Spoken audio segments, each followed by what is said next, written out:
You ever notice how motivation fades? One day you're unstoppable and the next, you can't even get out of bed. That's because motivation is a spark. It burns hot then disappears. But the people who change their lives, they build something stronger. They build discipline. Discipline is what happens when the fire goes out, and you keep walking anyway. It's the quiet decision to show up, not because you feel like it, but because you said you would. Motivation gets you started. Discipline gets you finished. We think discipline sucks. We think it means restriction. No fun, no freedom, no breaks. But the truth, the people with no discipline are the ones trapped. Trapped in bad habits. Trapped in regret. You call it freedom, but it's a prison with invisible walls. Discipline isn't punishment. It's self-respect in motion. It's the bridge between what you see in your head and what you hold in your hand. Without that bridge, your dreams never cross over into reality. Think about this. Your brain is literally wired to quit. It wants comfort, safety, predictability. But every time you push through discomfort, every time you do what you don't want to do, you train your brain to stop running away. Science calls it the anterior mid-cingulate cortex. It's the seat of willpower, and it grows stronger every time you push past resistance. So no, discipline isn't some personality trait, it's a muscle. And the more you use it, the stronger it gets. Here's where most people fail, they wait to feel ready. They think discipline is built in the big moments, the marathon, the exam, the promotion. It's not. It's built in the tiny choices. When the alarm rings, do you hit snooze or get up? When your plan falls apart, do you adapt or make excuses? When things suck, do you keep going or do you stop and call it fate? The truth is, you can't be disciplined if you're running on empty. That's why it starts with sleep and planning. You can't control your day if you wake up exhausted and directionless. Discipline isn't about grinding till 3 a.m. It's about giving yourself enough rest to attack the day with precision. Sleep is where your focus resets. It's where your emotions stabilize. If your nights are chaos, your days will be too. Then comes time blocking. You don't need to-do lists a mile long. You need clarity. Block your day into zones of focus. Find your best hours and guard them like your life depends on it. Find your best hours and guard them like your life depends on it. Work when you're sharp. Rest when you're dull. One hard mental challenge. One hard physical challenge. Every day. You'll be shocked how fast you evolve when you stop working randomly and start working intentionally. And then there's the part no one talks about, emotional maturity.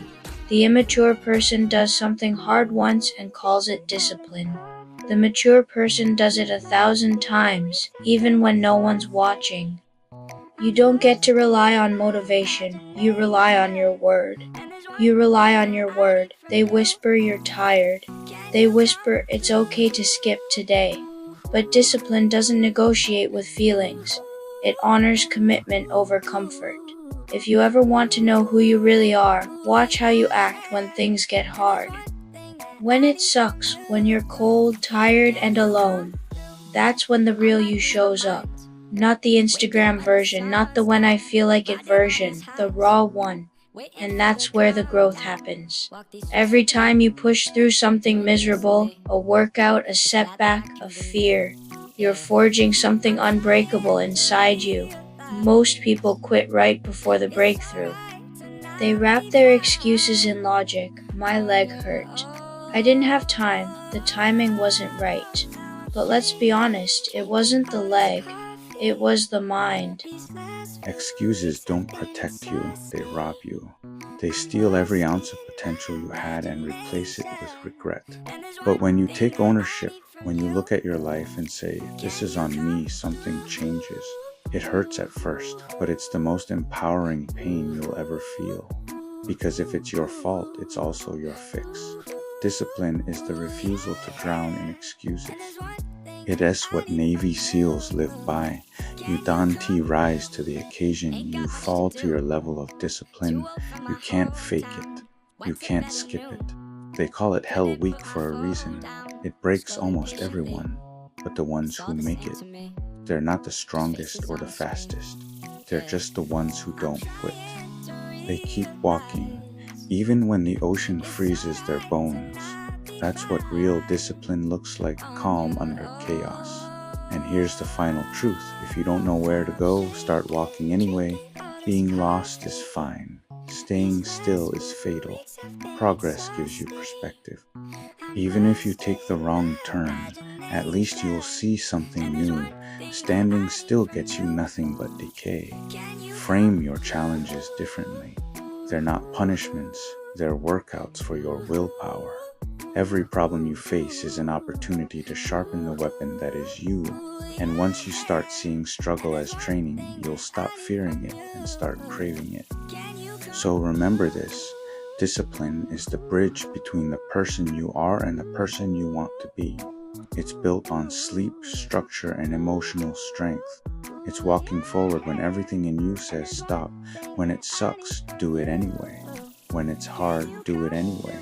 Because on the other side of that moment, there's a stronger version of you waiting to shake your hand. That's the real secret. That's discipline. And that's how you win. You got this.